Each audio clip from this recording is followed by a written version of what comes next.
It started with lipstick. Not mine. A shade of deep crimson that I'd never wear, staining the rim of my husband's travel mug. I remember holding it up in the kitchen, the morning light cutting through the blinds, my heart pounding in my throat like it already knew the answer I didn't want to face. Maybe it's just a mistake, I told myself. Maybe it's nothing. But that nothing turned into everything. My name's Claire. I've been married to Ethan for 8 years. We met in college. He was the charming senior who played guitar at open mic nights, and I was the girl in the front row, pretending to study while secretly watching him. We built a life together. A home, 2 kids, a routine. He worked long hours at his marketing firm, and I stayed home managing the chaos, the meals, the homework, the birthdays, the smiles that sometimes felt rehearsed. Things used to be good, no, more than good. He used to look at me like I was his whole world. But somewhere along the way, that look faded. It started with small things. Late night meetings. Work trips that popped up out of nowhere. A new cologne he never used before. And that constant presence of his phone. Always face down, always locked, always buzzing. I told myself not to overthink. After all, we were adults. We trusted each other. But I wasn't stupid. One night, I heard him in the living room, whispering. His voice low, soft in a way I hadn't heard in months. I crept halfway down the stairs, heart hammering. "Yeah," he said. "I miss you too." I froze. Every cell in my body screamed that I'd misheard. But then he said, "I can't talk right now. She's upstairs." I remember gripping the banister so hard my fingers went white. I wanted to storm down there, demand an explanation.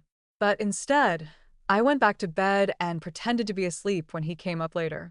Pretended not to smell her perfume clinging to his shirt. The next day, I convinced myself I'd imagined it. Until I saw his messages. He'd left his phone on the counter while showering, and my hands moved on their own. I wasn't proud of it. But curiosity and fear are powerful things. The chat was under a name I didn't recognize. E. At first, it seemed harmless. Just a few jokes. Work banter. But then the words changed. "Can't wait to see you again. I miss your touch. Last night was perfect." My vision blurred. I scrolled faster, desperate, horrified, searching for something that would make sense of it. And then I saw a photo. A selfie. Her face half hidden, his arm around her. They were in a hotel room. And I knew her. Emily. My best friend. My maid of honor. The one person I'd trusted with everything, including him. The air left my lungs like I'd been punched. I dropped the phone and ran to the bathroom, gagging, shaking, crying so hard I couldn't see. I kept replaying every conversation, every girl's night where Emily would ask, "How's Ethan? You two still doing okay?" She knew. She was living a double life, right under my nose. But I didn't confront them. Not yet. I needed proof. I needed control. So I played the part. Smiling, cooking dinner, pretending I didn't know that the man I loved and my best friend were lying to my face. Until I came up with a plan. I told Ethan I wanted to surprise Emily for her birthday, maybe take her out for brunch, just the two of us. He hesitated. That told me everything. "I'll text her," he said quickly, too quickly. That night, while he slept, I created a fake profile. A simple one. No picture, just a random name. I messaged Emily, pretending to be someone from Ethan's office. "Hey, you looked amazing the other night," I wrote. "Wish I could see you again." She replied within minutes. "You too. I can't stop thinking about you." I stared at the screen, feeling my stomach twist. They weren't just having an affair. They were in love, or at least she thought they were. And that made it worse. Over the next few days, I fed her small details, pretending to be Ethan. Every lie she responded to felt like a knife, but I needed her to slip, to reveal something I could use. Then she sent me a message that made everything clear. "I know you said you'll tell Claire soon, but I can't wait forever." My world stopped. He was planning to leave me. For her. I didn't sleep that night. I lay next to him, staring at the ceiling, listening to his steady breathing, wondering how many times he'd lied in this same bed. I wanted to scream. To cry. to hit him. But instead, I smiled. Because I realized I still had one last move. The next morning, I made pancakes. His favorite. Blueberries, the way he liked them, soft in the middle, crisp at the edges. He came downstairs, kissed my cheek, told me I was the best wife ever. The words made my stomach twist, but I smiled anyway. That's what you do. When you're gathering evidence, you play your role. He sat at the table scrolling through his phone, completely unaware that I'd already forwarded all his messages, photos, and emails to my private folder. I had everything. Proof. Painful, undeniable proof. But I wasn't ready to confront him yet. I wanted him to reveal himself. I wanted him to believe I was blind until the very last second. For the next week, I watched him.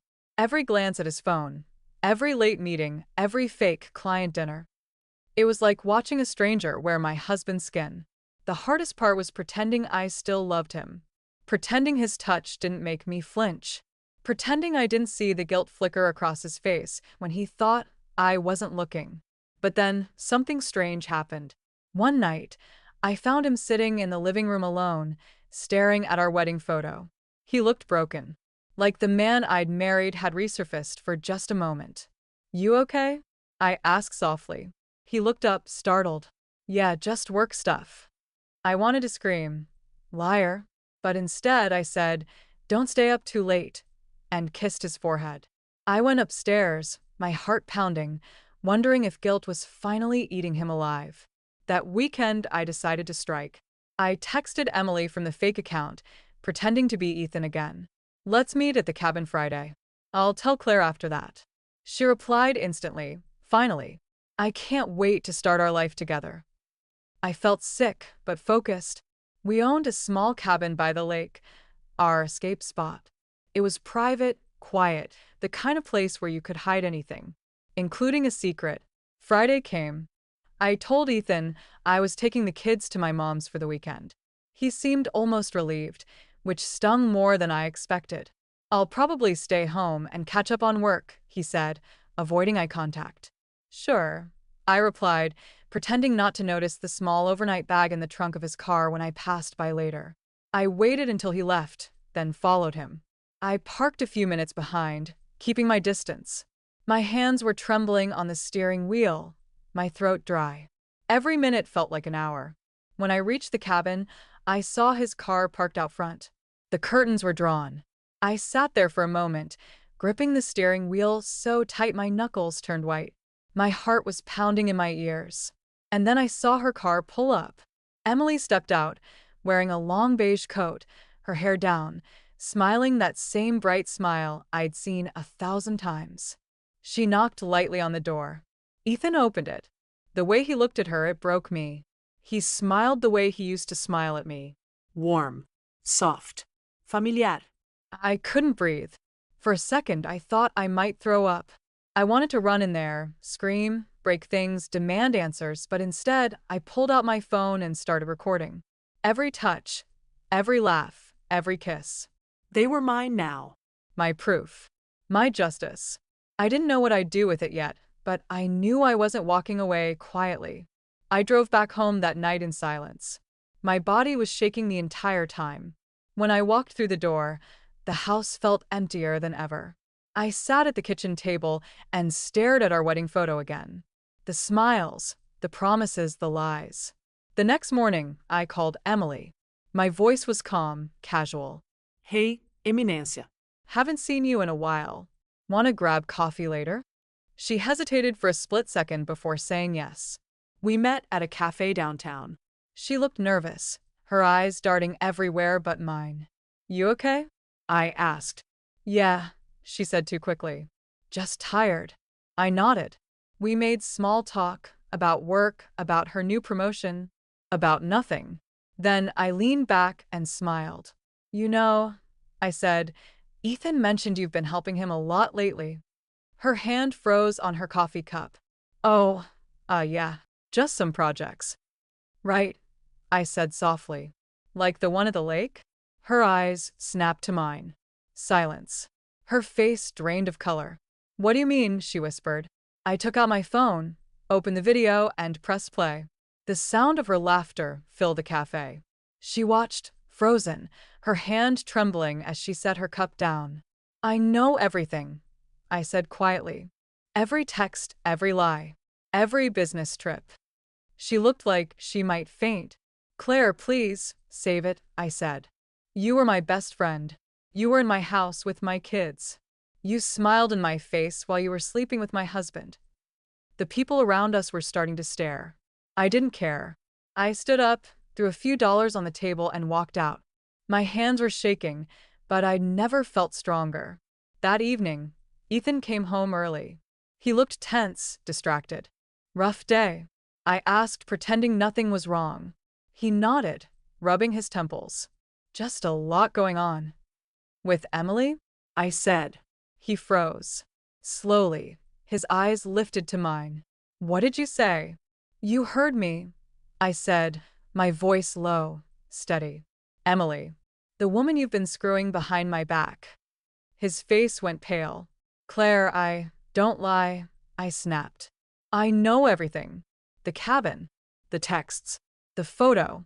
I saw it all. He sat down heavily, his hands trembling. I didn't mean for it to happen, he said finally. It just did. I laughed. The sound was bitter, sharp. Oh, of course. Affairs just happen. You just trip and fall into someone else's bed, right? He covered his face, sighing. I was going to end it. I swear. When? I asked. After your next work trip? He didn't answer. Just sat there, silent. That's when I dropped the final bomb. I showed her the video. His head shot up. What? You heard me. She knows I know. You should have seen her face. He looked horrified. Why would you do that? Why? I repeated, my voice breaking. Because you both deserved it. For a long moment, we just stared at each other. Then he whispered, I'm sorry. But it was too late for sorry. I stood, walked upstairs, and started packing. He followed me. Claire, please, we can fix this. Fix what? I said, turning to him. The fact that my best friend knows what your skin feels like. That you lied to my face for months. He didn't answer. And that silence, more than anything, told me it was over. But the story didn't end there. Because 2 days later, Emily showed up at my door. Her eyes were swollen from crying, her voice shaking. I need to talk to you, she said. There's something you don't know. I stood in the doorway for what felt like a full minute before I moved aside and let her in. I didn't even know why I did. Maybe I wanted to hear what kind of lie she'd spin this time. Maybe I wanted to see if she'd look me in the eye while doing it. She walked in quietly, clutching her coat like she was holding herself together. The same coat she'd worn to the cabin. The same coat I'd seen her take off in front of my husband. You have 2 minutes, I said flatly. She nodded, swallowed hard, and sat down at the table. The same table where the 3 of us used to laugh together, eat together, where she used to hold my baby and call herself Auntie Em. Now, it felt like poison just having her there. Claire, she began, her voice trembling, I know there's nothing I can say to make this right. But you need to know, it wasn't what you think. I almost laughed. Oh, please. You really want to start with that? Just listen, she said, tears filling her eyes. Yes, we were together. But it wasn't just me. It wasn't just about love. I think he told me things. About you. About your marriage. Things that… Stop, I snapped. You don't get to blame this on him. You made your choices. I know, she said quickly. But he wasn't honest with me either. He told me you two were separated. That you were seeing someone else. That you didn't want him anymore. I froze. The words hit like a punch to the stomach. What? He said he didn't want to hurt you. That he was just waiting until things were official before telling anyone. She wiped her eyes. I swear I didn't know. Not at first. And when I found out the truth, I tried to end it. But he kept saying he loved me. That he was leaving you soon. And I was stupid enough to believe him. I wanted to scream that she was lying again. But deep down, I knew Ethan was capable of that kind of manipulation. He'd always had a way with words, gentle, convincing, practiced. He could make anyone believe what he wanted. Including me. including her. Why are you telling me this now? I asked quietly. She hesitated, then pulled out her phone and handed it to me. Because you need to see this. My hands shook as I took it. She opened a series of messages, Ethan's name at the top. There they were, dozens of texts, words that burned into my eyes. You're not the only one I've been with. You think I'd ruin my life for you? Don't show up at my house again, or I'll make sure Claire knows everything about you. I scrolled, my stomach twisting tighter with every message. Then, near the end, one stood out. If she finds out about the money, we're both screwed. I looked up sharply. The money? Emily nodded slowly. I didn't know what he meant either until last week. He used my name to open a joint account. Said it was for investments. But the money wasn't his. It was yours, Claire. From your inheritance. My heart dropped into my stomach. That's impossible. Check for yourself, she said. He transferred over $50,000 from your account. My chest tightened. I ran upstairs, tore open the drawer where we kept the financial files, and grabbed the bank statements. My hands trembled as I flipped through them, and there it was. Multiple transfers I hadn't noticed. Small enough to seem harmless at first, but together they added up. No, iwis para. No, no, no. Emily stood in the doorway, eyes red. He told me it was for a surprise for you. A business thing. I didn't question it. But when I found out, I confronted him. That's when he threatened me. Told me to disappear, or he'd make it look like I was blackmailing him. I dropped the papers on the floor and sank into a chair, my whole body shaking. Everything I thought I knew about Ethan, every word, every touch, was unraveling. This wasn't just an affair. It was betrayal on every level. You're saying, I whispered, he stole from me? Emily nodded. And he's planning to disappear with it. He told me he was going on a work trip next week, but I saw the ticket.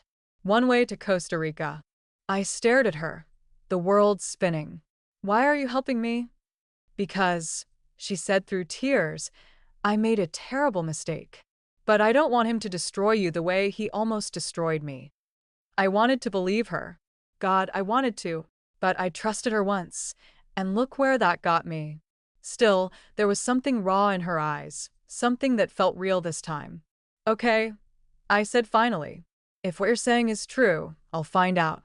After she left, I sat there for hours, surrounded by papers, screenshots, and memories that now felt contaminated. That night, Ethan came home late again. His shirt smelled like the same cologne, the one I used to love, now a trigger that made me nauseous. Long day? I asked casually. Yeah, he said, loosening his tie. Just trying to get things wrapped up before next week. My pulse quickened. Next week. Yeah. I told you, remember? The client conference in Miami. He lied so easily. So smoothly. I smiled just as easily. Right. I forgot. But my mind was racing. There was no conference in Miami. I checked his emails the next morning while he showered. No hotel booking, no itinerary, no client correspondence. But there was something else, an email to a travel agency confirming a flight. Not to Miami. To Costa Rica. Emily wasn't lying. I printed everything. Every message, every transaction, every photo. I wasn't going to confront him this time. I was going to expose him. He'd spent months lying, manipulating, gaslighting me into thinking I was crazy. Now I was going to take back my control. I went to our bank, filed a report, froze the account. Then I called his boss, pretending to be curious about his business trip. The pause on the other end said everything. Business trip, his boss said. Ethan's not scheduled for any travel. My heart clenched. I see, I said calmly. Thank you. That night, I made dinner again. Just like before. Candles. Wine. Music. The illusion of normalcy. When he walked in, he smiled like everything was fine. Like our marriage wasn't built on ashes. What's all this? He asked. Just us, I said. One last dinner before your big trip. He froze for a second, then smiled again. You remembered. We sat down. I poured the wine, pretending not to notice how his hand trembled slightly as he lifted his glass. "Ethan," I said softly, "do you love me?" He looked up, startled. "Of course I do." "Then why did you take my money?" His hand froze midair. The glass clinked softly against the table. "What?" "The transfers," I said. "The fake account." Costa Rica. Emily told me everything. His face went pale. "She's lying." "Is she?" I slid the printed papers across the table. "Because the numbers don't lie. The emails don't lie. The ticket doesn't lie." He stared at the documents, his jaw tightening, his eyes flicking up to mine with something dark behind them. Not guilt this time. Fear. "You don't understand," he said quietly. "Oh, I understand perfectly," I replied. "You were going to run. With my money. With your mistress out of the picture, I'm guessing?" He leaned back, his voice suddenly calm. Too calm. "You shouldn't have gone through my things, Claire. You shouldn't have stolen from me," I shot back. He sighed, almost smiling. "You always were too curious for your own good." And in that moment I realized this wasn't about love anymore. It never had been. It was about control. He hadn't just cheated to feel alive. He'd cheated to feel powerful. To make me small. To make me doubt myself until I wouldn't question anything. But now I had the truth. And I wasn't afraid of him anymore. "You know," I said, standing slowly, "for a man who's so good at lying, you really should have cleared your browser history." His eyes snapped up. I smiled. "Good luck explaining all this to your boss tomorrow." "What did you do?" he asked, his voice sharp. "Let's just say HR's going to have a very interesting morning. So will the bank. Oh, and your mom. She was devastated when I told her you'd been planning to disappear." He stood suddenly, his chair scraping across the floor. "Claire, don't do this." "You already did," I said, stepping back. "Now you get to live with it." He tried to speak, but I didn't wait. I picked up my purse, my car keys, and walked out. His voice followed me down the hallway, first soft, then desperate, then angry. But I didn't look back. I drove until I couldn't see the house anymore, until I couldn't hear the echoes of what used to be my life. And for the first time in months, I felt free.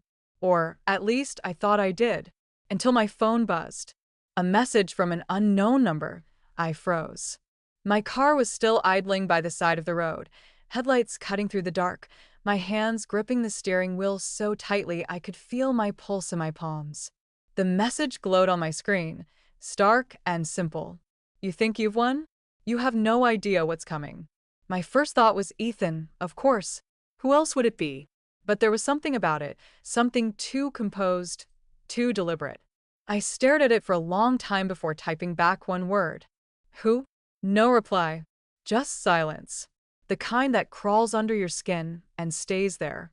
I drove to my sister's house that night. I told her I needed a few days away, that things with Ethan were complicated. I didn't tell her the half of it. I barely slept. Every sound outside made me jump. Every vibration from my phone sent my heart racing. The next morning, I decided to go to the police about the stolen money and the threats. When I got there, they took my statement, looked at the documents, and assured me they'd look into it. But something in their tone made me realize I was on my own for now. I went back to my sister's, made coffee, sat on the porch. My hands were still trembling. That's when my sister came out, holding a small package. "This came for you," she said. "No return address. Just my name." The handwriting was Ethan's. I opened it slowly. Inside was a flash drive. No note, no explanation. Against every instinct, I plugged it into my laptop. There was one video file. I clicked it. The screen flickered, and then there he was, Ethan. sitting in our living room, looking straight into the camera.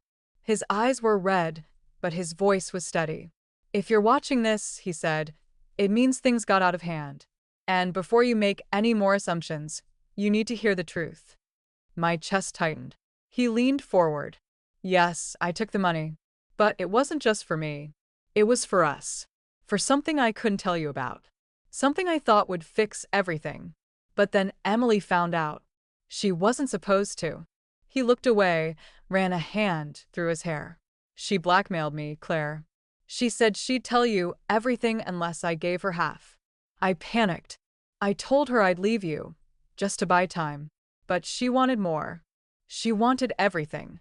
I shook my head, whispering, "No, no, no. You think she's innocent?" He continued, voice rising. "She played both of us. She's been lying to you longer than I have. She knew about the money before I even touched it. Ask her about the offshore account. Ask her whose name is really on it." The screen flickered again. "I never wanted to hurt you, but it's too late now. You've already chosen your side." The video cut to black. I sat there in stunned silence. My mind was spinning. Was he lying again? Was Emily part of this too? I opened my phone, pulled up the messages she'd shown me, and noticed something I hadn't before. The timestamps, the formatting, the slight difference in font. They weren't screenshots from Ethan's phone. They were fabricated. My stomach dropped. I called her immediately, straight to voicemail. I called again. Nothing. Then a text came through. "Stop looking for me." That's when it hit me. Ethan hadn't just been cheating on me with Emily. They'd been using each other, manipulating each other. And me, caught between them, a pawn in a game I never agreed to play. I didn't know who to believe anymore. Maybe both. Maybe neither. All I knew was that the people I trusted most had turned my life into a twisted performance. A lie within a lie. That night, I deleted Ethan's number, blocked Emily's, and booked a ticket out of town. I didn't tell anyone where I was going. I just needed to start over, somewhere far, somewhere quiet. When I got on the plane the next morning, I looked out the window and thought about everything that had happened. The lies, the betrayal, the secrets. And I realized something I'd been too afraid to admit before. I wasn't leaving a marriage. I was escaping a war. But as the plane lifted off the ground, my phone buzzed one last time. A hidden number. A voice message. I pressed play. Ethan's voice, low and strained.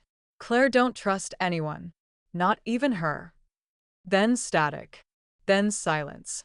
So now I sit here, somewhere new, trying to rebuild my life, but I can't shake the feeling that it isn't over. That somewhere out there, the truth is still waiting to find me. And when it does, it won't be what I expect. Tell me, if you were in my place, if the people you loved both turned out to be liars, who would you believe?